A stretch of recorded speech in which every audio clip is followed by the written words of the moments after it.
That, we've looked at different entrances into the Tarikoplata. We've showed it to you from top, we've showed it to you from different guards. We're going to look at the turtle position. So again, sometimes when Carl escapes and he gets to this turtle position, my left hand's going to come in and grab the wrist, and I'm going to fake the clock choke. I'm in the side right position, my knees beside Carl's knee, my foot's up. As my hand comes in, because ideally I want this, I'd be pulling Carl's wrist to his body and putting my belly on his back of his head to work the clock choke. But Carl will defend for life with this right hand. He will not be letting me get that grip. I'm going to keep this grip on the wrist, pull it into his body, and I switch my feet position. I put my hand on the mat. My left knee gets replaced by my right knee as I put my foot up. And then I'm going to bring this arm all the way across, and my leg comes over the top of his head, and I physically drop down onto my right hip. And I'll be starting to attack the Chimera from here. Now, this hand's floating around in the breeze. It's just the usual stuff that we've done, but Carl will get hand to hand. And if he does, we're into the whole sweep system that'll be done in week 2. I find my thigh. Carl's hand to hand, so the back of my knee is over his wrist. I grab the pants, leg comes over the back of the head. Again, some guys were struggling with getting their feet caught. Once I sweep Carl, and my legs are trapped underneath him, I can't Tarikoplata him. So the detail was, right foot curls towards his head as I've been going for an omoplata. Left leg's over the back of the head, and I physically just reverse him.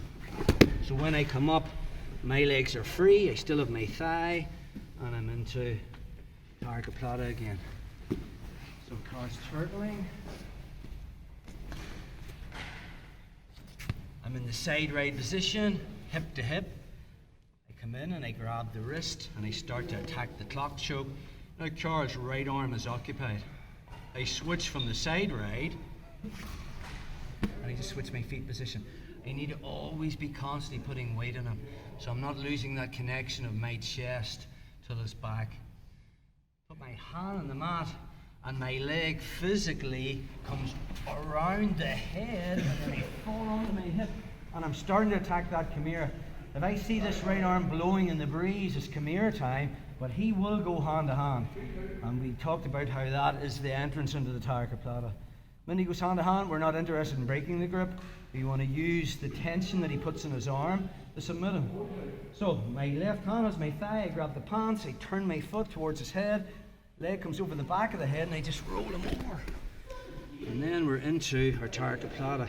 So finishing again, posting on my hand, I'm sitting on him, elbow high, curl my foot towards his head, back of my knee is over his wrist, and then I put my butt towards the mat. Again.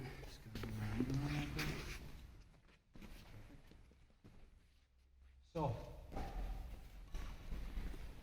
have the wrist, fake the clock choke, he defends. I switch from the side right, post that hand that was attacking the clock choke, put my hand on the mat, switch my feet position, see I'm connected to him. I pull this in tight to his body. I still have that grip on the wrist. Hand comes on the mat, I physically swing my leg over and I fall onto my hip, and I'm looking to get into the Chimera attack position. Carl gets hand to hand. Hands already on the thigh. Reverse him. Tarikoplata. Put him in that.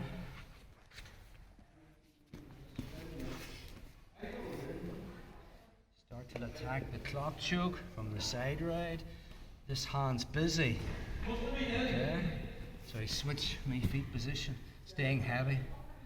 Hand comes on the mat, leg comes over, start to work my Chimera. He will get hand to hand. So I just find my thigh. Leg comes over the back of the head, reverse him,